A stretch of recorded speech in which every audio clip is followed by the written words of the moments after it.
Good evening to all my friends. Facebook live में सबको नमस्ते। I just wanted to tell you कि कल हमारा गरिया है और मैं सबको गरिया पूजा के टाइम मैं सबको बोलता हूँ कि अपने परिवार में खुशहाली बांटिए, एक दूसरे से मत लड़िए। इलेक्शन खत्म हो चुका है और शांति का वातावरण रखिए। गरिया कोई भी पॉलिटिक्स से हजार साल बड़ा है और उसका अहमियत भी बहुत ज़्यादा है। It is more valuable to us than any politics. तो मैं गरिया पूजा के अवसर में मैं आप सबको बोलता हूँ कि दुश्मनी छोड़ो, भाई भाई से हाथ मिलाओ, दोफा को सामने रखो और प्लीज़ फाइट मत करो। ये सब चीज़ से किसी का फ़ायदा नहीं होता है, ये सब चीज़ से हम सब का नुकसान होता है। आज मैंने अभी इलेक्शन ख़त्म हो चुका है, 17 तारीख को रिज़ल्ट था। इलेक्शन ख़त्म होने के बाद आज मैं अपने कमरे में था तो मैंने एक व्यक्ति को फ़ोन लगाया और प्यार से बोला कि वापस आ जाइए। और उसने फ़ोन उठाया और बोला बुबागरा मैं आऊँगा, और मुझे बहुत अच्छा लगता है। देखिए, मैंने हमेशा कहा है नफ़रत हारेगा, प्यार जीतेगा। और जो लोग मुझे छोड़ के गए वो भी मुझे प्यार करते थे, लेकिन हमको भी उनको, अगर मैं राजा हूँ सच में तो as a king you should have a big heart. तो आज मैंने फ़ोन किया और वो शाम को राजबाड़ी आए और अभी भी मेरे साथ बैठे हैं।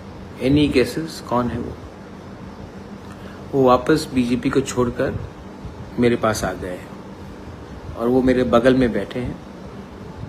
कोई गेस करना चाहता कौन है? नमस्ते बोल दो अनंत बाबू।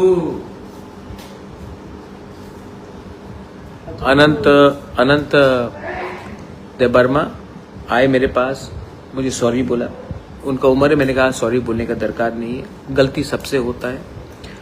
इनको किसने खेला मुझे मालूम है, किसने पैसा ऑफर किया और किसने धोखा दिया मैं जानता हूँ, लेकिन है तो अपना तीपरा सा। तो मैंने सब चीज़ को मत रोइए, डोंट बी इमोशनल, दुखी हो रहा है।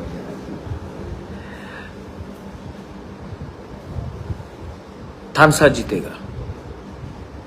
हमको और आगे काम करना है, बदला नहीं लेना है, सबको एक करना है और अपने नेक्स्ट जनरेशन को जिताने के लिए एक संग होकर फाइट करना है, बस।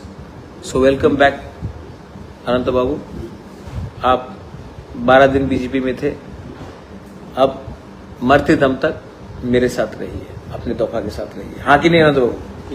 हाँ, क्या बोलना, कुछ बोलना है? नहीं, वो तो पहले से रहना अभी भी नहीं।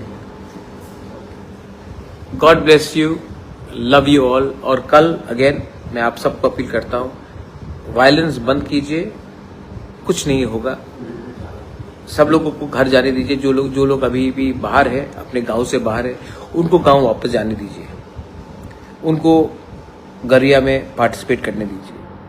ये ठीक नहीं है।